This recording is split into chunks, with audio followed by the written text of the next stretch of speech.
My wife abandoned me to be with the person I hate the most, so I told her that there's nothing to fix our marriage, and I filed for divorce. My best friend, Ben, was my ride or die. We met when we were 5 and have been inseparable since then. We were there for each other during all of life's big moments and turns. His place turned into my second home when my parents went through their explosive divorce when I was 11. I was there for him and mourned with him when his younger sister died of cancer when we were 15, and she was only 10. You name it, we worked through it. He was the only one not to freak out on me when I decided to drop out of college to pursue a trade. There was never a moment when we were worried about the other's reaction or what they'd say or think. Ben was the type of guy people knew could make anyone feel better, regardless of the situation. He always knew what to say and what you needed, even if you didn't agree. He's the best person I've ever met, and the world was a better place with him. Ben met his wife, Sally, in his junior year of college, and I knew Sally would be the greatest love of his life. She was so open, warm,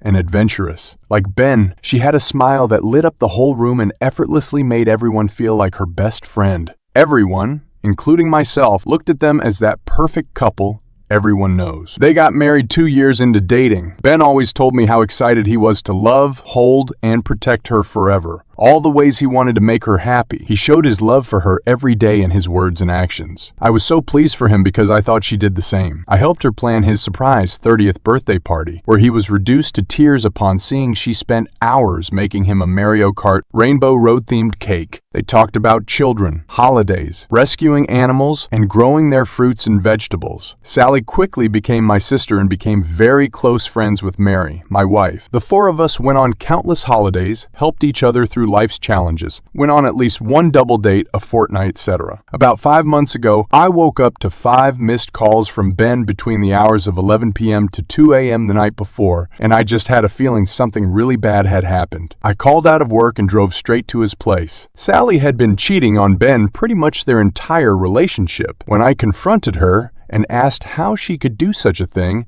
and why get married in the first place if you're going to cheat the entire time, she broke down and told me it was more like living a double life. Sally is fruity. She had known since she was a teenager, but never felt like she could come out because of her conservative family. She met Ben and fell in love with him and counted on her feelings for women just somehow going away. She said she genuinely loved him as a person and life partner, but that secret part of her grew stronger and louder over the years. She casually dated and hooked up with women, telling Ben she was hanging out with friends from her friend groups. He only found out the night he had called me because one of the women Sally was seeing wanted to take their relationship further and freaked out when Sally broke up with her instead. This woman showed up to their house late at night and told Ben everything. Ben was absolutely shattered. He gave everything to Sally and loved her wholeheartedly, but it wasn't even with her real self. She claimed to love him, but I can't help but think she was using him. She lies to everyone, letting us believe she loves and adores Ben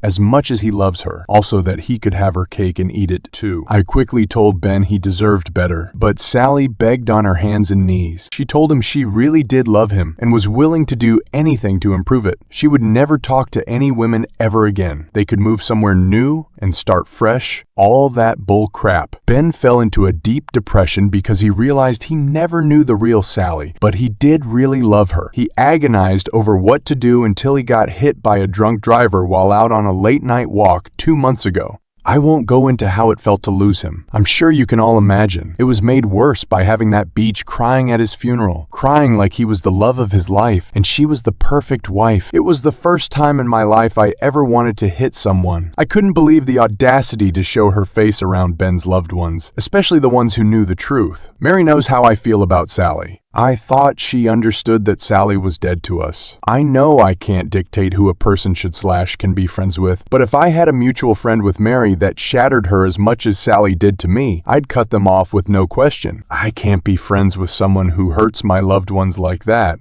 About 2 weeks ago, I came home from a work trip early, and Mary was consoling Sally in our living room. I lost my poop, asked them if they were having an affair, screamed to the point of crying. I asked Mary how she could have Sally in the living room, where we had a photo of Ben hanging on the wall. Sally tried to apologize to me. I looked at her crying face and it was like a switch flipped in me. I immediately stopped crying and yelling, and I just looked at her and said, "The biggest injustice here is that you're here while Ben is in the ground. If the world were fair, I'd be able to press a button to swap your places, and I'd do that in a heartbeat. You might be able to trick my wife into feeling sorry for you, but you're dead to me. I see what you are, and you're trash. You tricked Ben into falling in love with you so you could pretend to be mommy and daddy's good little straight girl while effing whoever you wanted on the side. I can't even fathom or quantify your selfishness. If I woke up tomorrow and I was you, I'd never get out of bed ever again." Mary says I was cruel, and I guess I was, but it was my truth. Sally hasn't left her house since that confrontation. It's to the point she's lost her job because of not going into the office. The thing is, I don't feel bad about it. It's the least she could do, and I hope she continues to not exist in my world. Mary knows I think this way,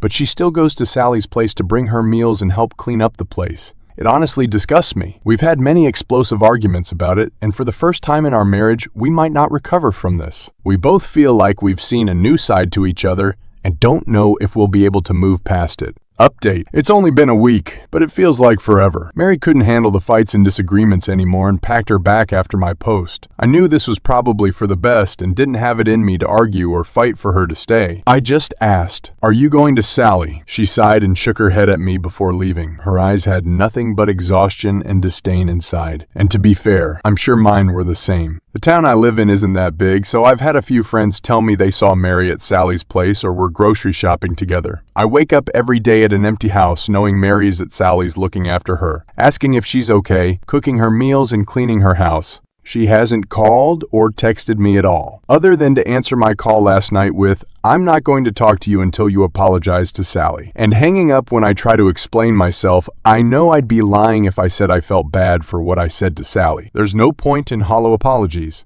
And I don't think there's a point if there's nothing left to fix in my marriage. Mary has made it clear where her loyalties and priorities lie. I just don't understand how she can go from holding me while I cried in her arms to choosing Sally over me and ignoring me. My therapist is advising me to let myself just feel my feelings and process them before making any big life choices. And she's probably right, but I've lost all respect for Mary. I never would have thought she'd betray me this way. I lay awake last night when I suddenly thought, what if Mary came back on her hands and knees, apologizing? What if she gave me the best apology she could give me for the situation? What would it change?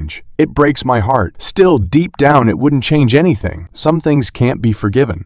A few comments and DMs asked if Mary and Sally could have an affair, or if Mary knew about Sally before everything exploded. These questions did keep me up when all of this started going down, but now I can't bring myself to care. My life doesn't make any more, so another cluster of sick detail wouldn't change much in the grand scheme of things. I've drafted a text that could be the last text I sent to Mary, which goes as follows. Mary, your priorities and loyalties in this situation have been very clear. I don't know if you want to try to save our marriage and the life we've built together, but at this point, there's nothing left of it to save. You abandoned me during what I can only hope is the worst time of my life. You've invalidated my grief and anger for what? The woman who's been lying to and betraying for years. The woman who used and strung Ben along for years. I don't recognize you right now. It's like I went to bed in a world that made sense one night and woke up in a nightmare. The only way forward is for us to get and communicate through lawyers. I will not be leaving my house. If you want to collect your things, please let relative know so I can arrange that with them. I can't believe this is happening. I never thought this would be what we've become, but choices have been made. I've been reading and redrafting this message repeatedly for hours. Sometimes it breaks my heart, and other times, it's like I'm an outsider watching myself in a bad movie. The worst thing is, I don't even know if Mary will care about it. I'll let you guys know if I send it. I know this can't go forever.